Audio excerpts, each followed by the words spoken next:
Welcome to the Local Marketing Beat, brought to you by Overall. I am Christian Ariola, and I'm going to be your host today. The Local Marketing Beat is all about helping location marketers stay in the know on the hottest digital trends across the web. We'll surface the need-to-know updates related to local digital marketing and ask the experts what they know, why it matters, and what it means for location marketers. So what's the beat on the local marketing street this month? Let's get to it because we're talking about a very interesting topic, Google Search Generative Experience, also known as SGE, and its impact on local search. I think we're all wondering, right? Is this the new way of search? What does SG mean for location businesses all across the globe and especially SEO professionals, right? So for that, to really dig deeper into this topic, we have two very special guests with us. Both are some of my favorite local marketers and experts on all things Google SGE. And we're very lucky to have you, Greg. Welcome to the show. Oh, thanks, Christian. It's great to be on with both of you, former colleagues at Uberall. So thanks for having me. Yeah, Greg is a co-founder of Near Media and also, former VP at Uberall. So it's great to chat with you, Greg. And our very own Crystal Tang, Director of Global Solutions. Welcome to the show, Crystal. Thanks, Christian, for having me. Excited to be here and talk all things SGE today. And for anybody that doesn't know, I mean, Crystal and I have recorded a bunch of different episodes and different shows that we've done, but first time here at the Local Marketing Beat, so welcome. Very excited to have you guys and really unpack this hot topic, because I'm sure you guys know it's a word on the street, like everybody's talking about it. But before we jump into this, this geek out session that we're gonna do, Greg, I want to ask you, what was the last local business search you did and why? It was a handyman, Oakland, California, although I didn't include the California part, because I actually need a handyman or handy woman, handy person to do a bunch of stuff around my house. And I have not successfully found one yet, but that was the last one that I did. Did you include the city in your search? Yes, I did.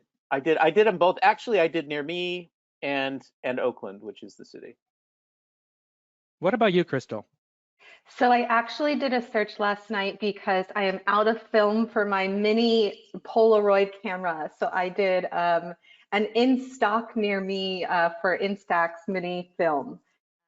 But I just did near me. I didn't do, and I did in stock, but I did not do city. And I mean, speaking about Polaroids and innovation and new technology, right? Let's give a little bit of context here of what we're about to talk, right?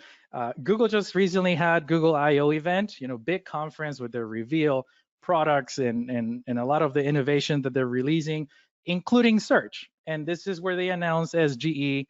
And it's a 2-hour video, so it definitely, if you're gonna watch it, grab some popcorn if you haven't yet.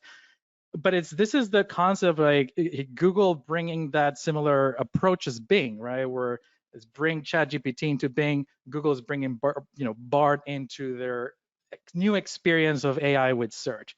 And the question really is, does SGE actually mean, what does it mean for location marketers and for SEO professionals? How is it going to change, right? What are the implications there? Is this the new way of searching, Greg? What do you think on that? Well, I think the safe thing to say is that the jury is out. We don't know yet because this is a very limited release to people who have to opt into a labs program. And so it's not popularly available, and we don't know how people are going to react to it. Certainly AI is a big, big topic, as you pointed out, Christian. ChatGPT, Bing, I like to call it Bing GPT. There's other search engines like Perplexity. There used to be Neva that used AI in their results. So there's a lot of stuff going on, a lot of innovative and interesting things. And there's a high level of public awareness of AI and AI as a potential tool for search, in addition to a bunch of third-party stuff that's going on, like Instacart, Kayak, and others, and integrating ChatGPT. So I think we're definitely going to see an impact, but we really don't know what that's going to be, and we're going to get into that a little bit. I mean, visually, it's a very dominant feature of the page, but that doesn't mean it's going to change everything. Yeah, and what about you, Crystal? How big do you think this change could be once it's rolled out? Obviously, we're still in beta this year, but how big can you anticipate this change to be? Well, the tests that, if you have access to it, are quite different than what I think general users are used to seeing. And that's where I feel like when you think about ChatGPT and Bard, those would be able to be adopted a little bit more because it's a quite different experience. You never had someone going to ChatGPT or Bard before to do these searches, so it's easier to adapt. Whereas every person goes to Google on their desktop or their phone every single day, and changing that experience, I think, is quite drastic in what we've seen. So I think time will tell. What we see already is there are a lot of changes every single day with an SGE. So I do believe Google is rolling this out and testing and responding to user behavior for anyone that does have access. But it's quite interesting. And yeah, like I said, we'll see what happens. Hey, Christian, do you think it would be worthwhile just to sort of give a brief description to people of what those results look like and how they're generated? Not the technology behind them, but what they sort of, the user experience.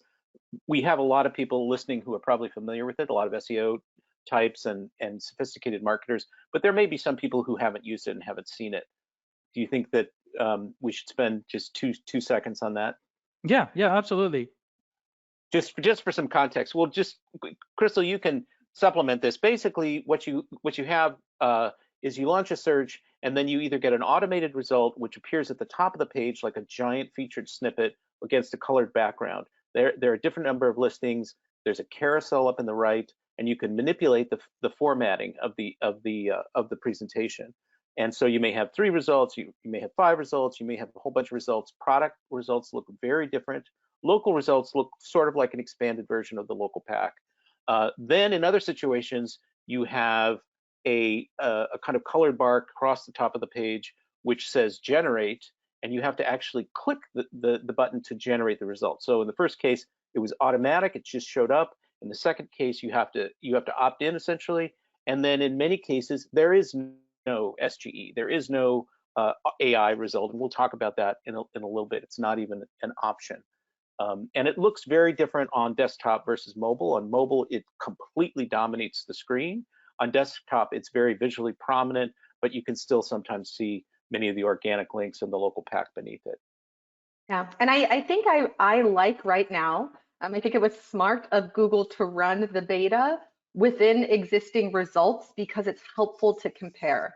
The experience you got with organic, the map pack versus what an SGE result looks like. And I think that's what we're all doing, is understanding the difference behind the results that Google's giving you. So I'm grateful for that, because otherwise, I think to your point, it does look very different when you get a full AI result. And it's not your natural scroll. There's not really a lot of way to interact with the results that you're not used to. Yeah, and I mean, here just, some expectations and some of my fears the first day when I tried it, when I go on there, search for things and people or websites and brands that I know are ranking #1 right now, they were nowhere to be found on the SGE, right? I was freaking out. This keeps changing, right? So how do you guys, as beta, right, where it's very early in the game, so we see it changing every day, but how do you see that consumer behavior change a little bit when it comes to the, let's say, tree pack, right? Because we're talking about location marketers and how to prepare for this. What do you think there, Greg? About the consumer reaction to this?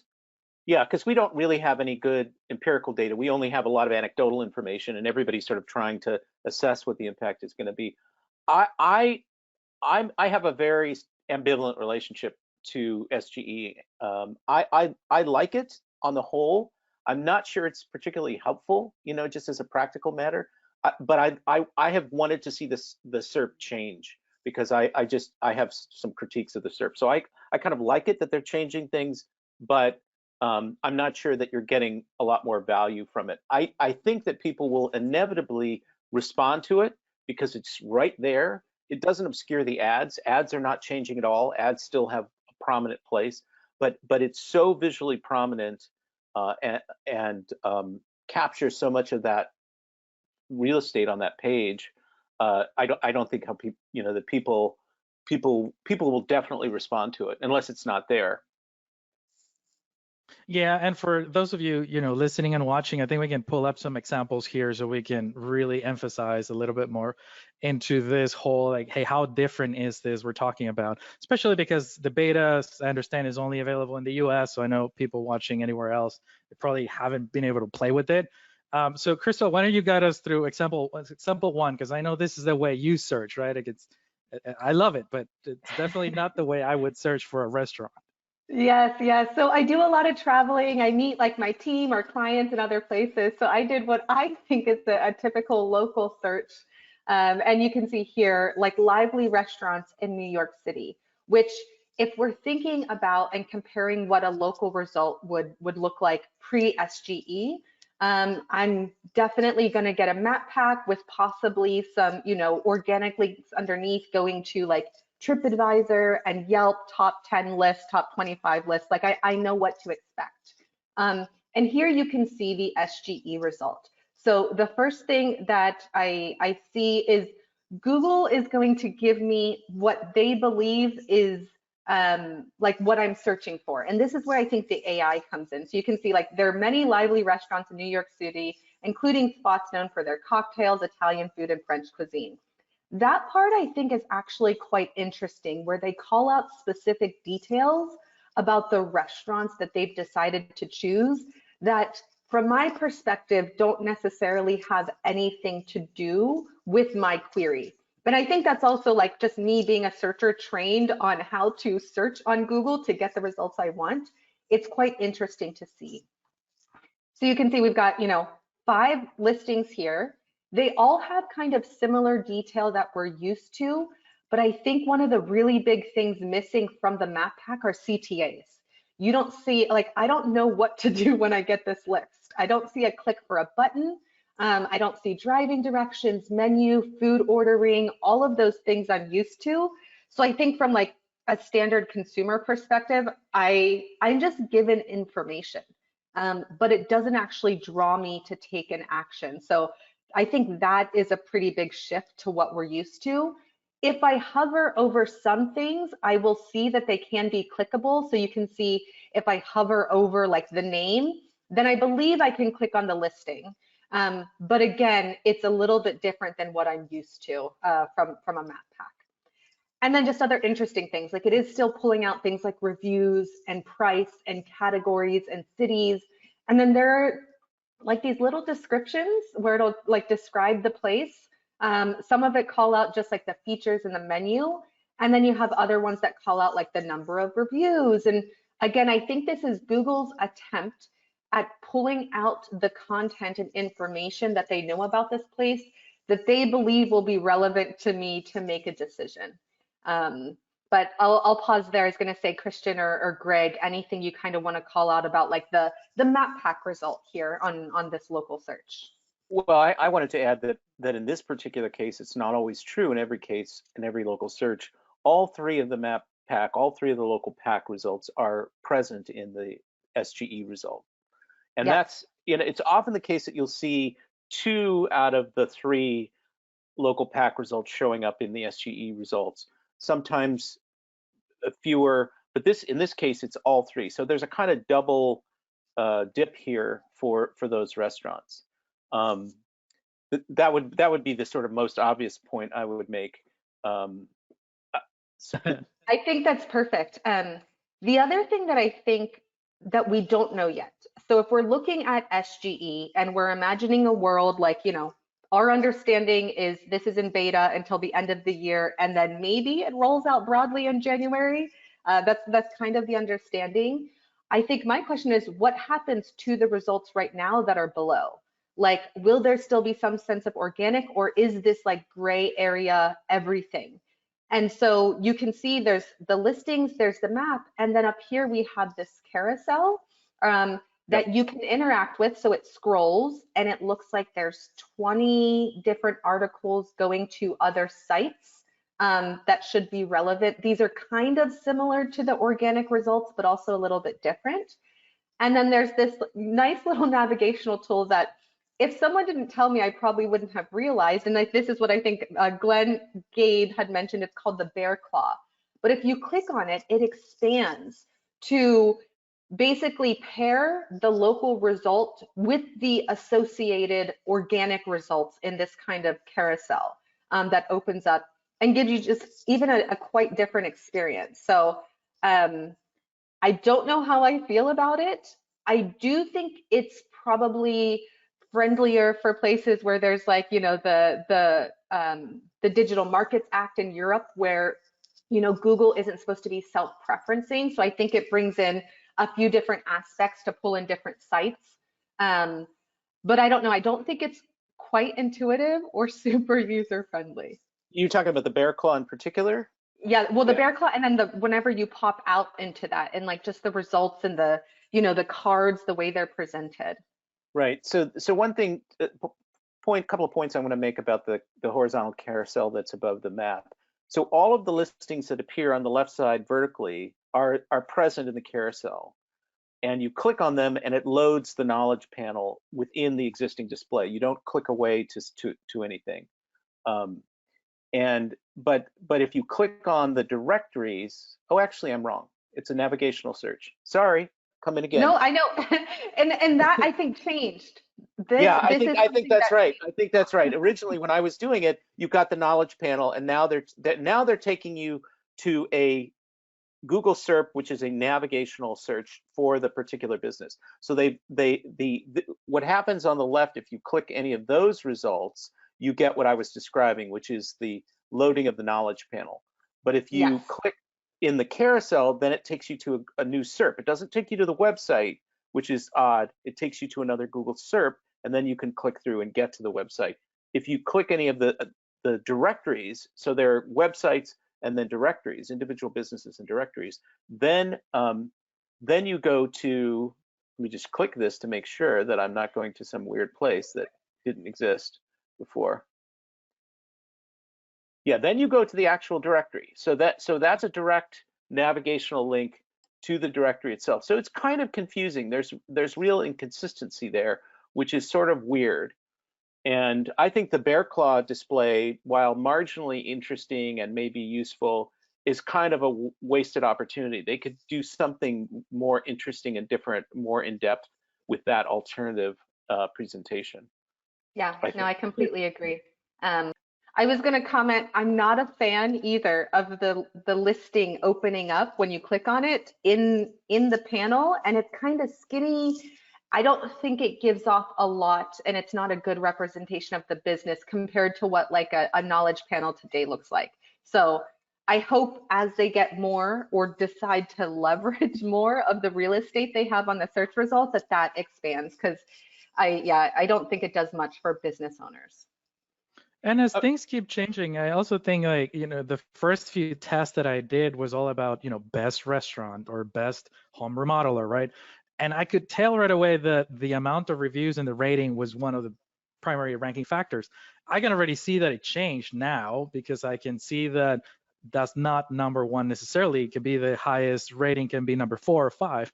No, that is crucial when we're talking about, you know, your money, your life kind of topics, you know, industries that are regulated.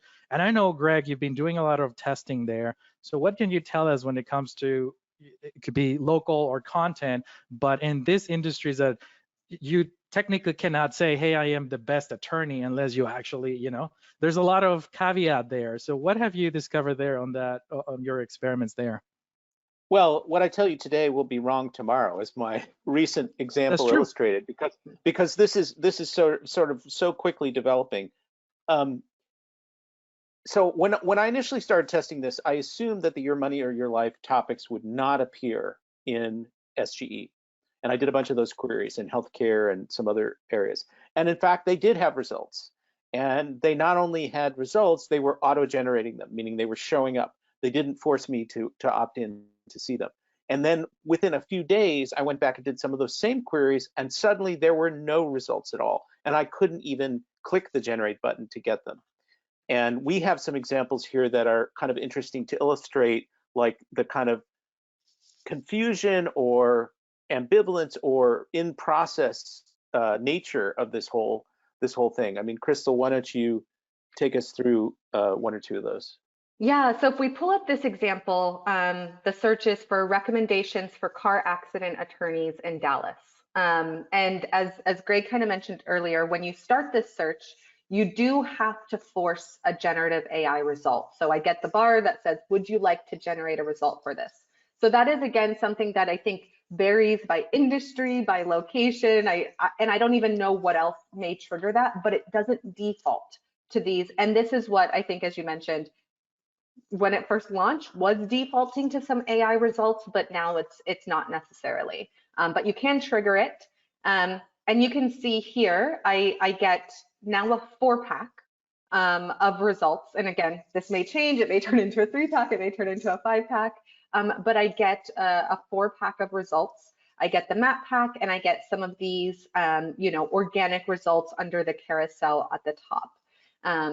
And I think the thing that is very interesting here is every single snippet on the results does show their rating.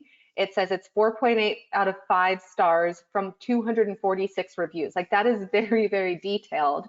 I think Google understands the importance of reviews when it comes to, service, home services, professional service businesses, and how impactful that is to customers. Go ahead, keep I going. was just going to say this last result, again, I don't know if it's the same, it's going to stay this way, but it'll say, oh, it just doesn't have an image, actually. This must be an error. So it looked like there was 4 results, but I'm seeing just a blurb, and it doesn't have an image. So I just think that's a Google error. It says there's supposed to be one for Craft and Associates that has an average review score with this, but there's no image, there's no click. So I think this is definitely a SERP that's changing based on details from Google. So interestingly, it sounds like you're looking at a different set of results than I am, because yeah. I have 4, and I have images for all of them. Yeah. In this instance, again, all 3 local pack results are present, for me at least, in the SGE display. And one point I would make is that in a situation where you've got the SGE result, and then you've got the pack immediately under it, which was the case with the restaurant example, people may go to the pack because it's familiar to them. It's right there. They just have to scroll down a little bit and they'll see it. In this particular case, at least on the page that I'm seeing, you have to really scroll to get to the pack. The pack is not right there underneath the SGE result. It's down below the fold on the desktop. And so in that kind of situation, where the pack is lower down on the page, you may not see engagement with the pack in the way that you would if it just immediately follows the SGE result. Yeah, no, mine is the exact same.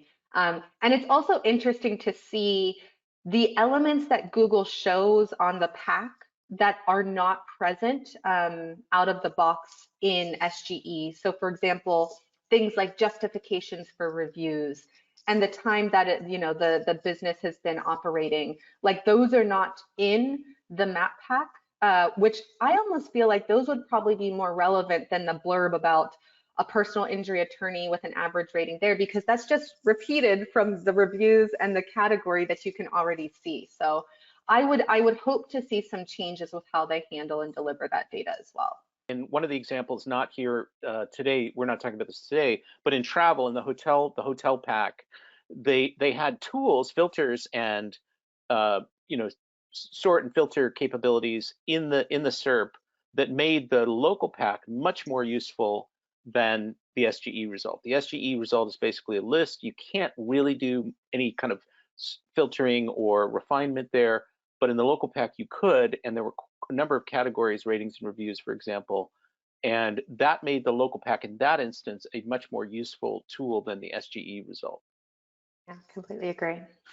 Yeah, and as this continues obviously to change and take more real estate on search results, where do you guys see Google Ads fitting in this whole ecosystem as it develops and keeps changing daily?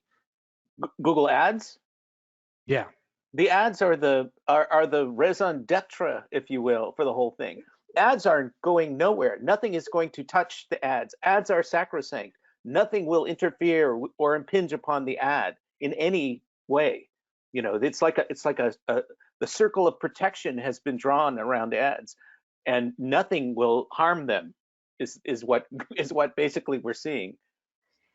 Yeah, no, I think too, I like if I try to understand the way that Google is delivering this information, I can't even think about how complicated it will be to fit ads in this experience. Like, do you include the ad when the long tail keyword includes this word or in this area? But I know Google is all over it and they will figure it out. If they figure out nothing, completely agree with Greg, that they will figure out how to fix and ensure there is no detriment to their ads product here. Well, I was talking about the existing ad units, but you're talking about placement within the SGE results, right? Yeah, So yeah. they're definitely going to be there. And one place is the carousel. You could see a kind of what used to be called native advertising sort of show up in there, and the local pack sometimes has ads, and we'll see one of those units probably in the vertical display in SGE be an ad. I would imagine. Yeah, yeah, but in a number of the searches as well, like especially if it includes any type of product, like we talked earlier, Christian, I was searching for film, the shopping carousel, the Google shopping ads display above SGE. Then there's SGE, and then the standard map pack and organic results below. So they're not going anywhere. It'll be interesting to see how they fit into the SGE environment. Something on that point, I think product search is a real area that this is going to impact. That SGE and AI will have a real impact. We may see, in the end, we may see a limited impact on the SERP and user behavior in most categories. I think that's not going to be true in products. Google is so focused on products and retail, one of their biggest ad spending categories, that the SGE result with its horizontal product arrays and the kinds of the information that they're packing in there is gonna have an impact, and that will be a big area of focus for consumers. And I think it will impact organic results, and it will impact other things. And it's a significant area of focus for Google. Yeah, no, I think that's a good point. So if I, kind of freestyle here and pull up the example that I did, I just did a search for Instax mini film. And you look at it as, of course, at the top, as you mentioned, there's the horizontal Google Shopping carousel. But then when you look at the SGE result, I do agree, it's probably one of the more thought out and positive examples of what SGE could look like. You can see there's just kind of a general description of what it is. There is what I would probably call, a PAA, or, just a list of pros and cons of the film. There's reviews pulled in, there's images, and then there's stores that you can buy it with a show more result. And it's giving me 6 different stores with pricing and reviews. And then I also get the organic carousel that scrolls at the top. So this is definitely one, anyone that's in retail that wants to lead with product and can lead with product, this is definitely an interesting and a more competitive result, I would say. And with all this happening, I like the approach of ads. I like the approach that we're taking here. But to make this more tangible for our listeners here, what do you guys think that brands can start anticipating or start doing to capitalize on what's coming, right? Like get ready, because if SGE gets rolled out at the end of the year, what have you guys done or tested or figured out so far on how can they stand out? I will say right now, like it's been what, maybe a month. I don't even know. It hasn't been that long since everyone started getting access to SGE, which I am convinced it's 99% of SEOs and digital marketers. Like there's very small. No ordinary humans in the mix there. No, it's everyone just testing the SERP and putting a bunch of random queries in. What I can see for the most part are a lot of the things and a lot of the content and information that businesses should already be publishing and optimizing about their locations, about their services, will be just as relevant in SGE.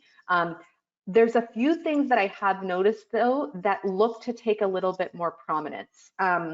One, I think like we just talked about, inventory. So again, if you're a retailer and you haven't started adding products to your listings on Google or connected to Merchant Center if you have the availability, that's a big one. And then images and videos. They're still fairly prominent in the current search environment, but there's a lot of examples in search where they're pulling out YouTube shorts or they're pulling out clips and they're embedding that in the experience. So if that's something you have explored, definitely I would say it doesn't hurt to double down on that. But if you haven't touched photos or videos, it's definitely something I would say set a plan this year, get content published, get it ranking, get quality images and videos, because they do seem to be a little bit more prominent in the new SGE. Definitely echo the video point. I mean, images and videos, Google has been repeatedly signaling that they're more and more prominent. And video, the sort of autoplay video starts showing up in the first or second position in SGE now, and so you really need to have a video strategy or think about video, which could be, YouTube Shorts, but on the YouTube point, YouTube is sometimes considered social media and sometimes not. I'm wondering to what extent companies are going to need to expand their sort of social efforts, because Google is trying to incorporate more social information into search results. Part of this is Google's defensive strategy against TikTok and other kinds of sites, but I think that is going to be, that's always been a part of SEO, but it probably needs to be thought through and be a bit more prominent. Yeah, no, that makes sense. I think the ultimate strategy here is just build your brand, and so people navigate directly to your site and don't worry about ranking, because I mean, that's an extreme position, but I think to the extent that you can build a brand in whatever form on whatever platform, you should do it, and then you'll benefit on Google.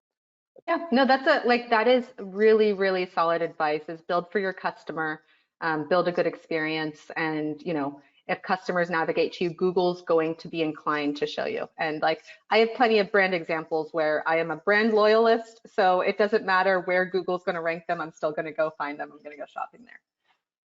And I mean, there's probably a few SEOs listening, but I mean, the last several algorithm updates from Google have all been about how helpful is your content, the quality, right? Like, they were preparing for all this, so it just makes sense. Completely agree. I was about to reveal the mystery of the meaning of life to the audience, but I'll save that for later. No, I really want to thank you guys for your time today. And Greg, I know you're doing a lot of really cool stuff at Near Media, and I want people to go follow and check out your work. So how can they find out more about all the experiments and articles that you're putting out? Sure, you can go to nearmedia.co, not .com, but nearmedia.co. We're also on Twitter, although I don't know off the top of my head our Twitter handle. You can follow me in particular at G Sterling on Twitter, but just search for Near Media and you'll find us. And we'd love to have people subscribe to our free newsletter and give us feedback. And we're trying to write about all these things, search developments, where the marketplace is going. So thanks for that little promotional spot, Christian.